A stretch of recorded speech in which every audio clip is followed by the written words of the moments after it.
தமிழ்நாடு முழுக்க வந்து பார்த்திங்கன்னா அருட்கஞ்சி அன்னதானம் வழங்கிட்டு வராங்க ஐயா. முழுக்க முழுக்க இது வழங்கக்கூடிய நோக்கம் என்னன்னா பசி பிணியை போக்கக்கூடிய நோக்கம்தான்.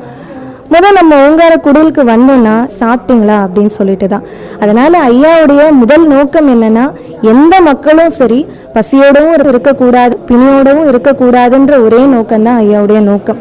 ஏன்னா முருகப்பெருமானுடைய கடவுளுடைய நோக்கமே அதுதானே. அதனால உள்ள வந்த உடனே அந்த வார்த்தை அதை தான் கேட்பாங்க. அதே போல இந்த இடத்துல ஓங்கார குடில கிட்டத்தட்ட கோடிக்கணக்கான மக்கள் தினந்தோறுமே பசியாறாங்க. காலையில இருந்து மதியத்துல இருந்து நைட்டு வரைக்குமே எல்லா மக்களுமே இதே இடத்துல பசியாடுறாங்க. பல மக்கள், பலவிதமான மக்கள் இங்க வந்து பசியாற்ற வைக்கப்படுகிறாங்க. தொடர்ந்து வந்து பார்த்தீங்கன்னா நிறைய வந்து கேம்ப்லாம் நடத்துகிறாங்க. இந்த மாதிரி மக்களுக்கு வந்து தொடர்ந்து தொண்டு செஞ்சுட்டு வராங்க.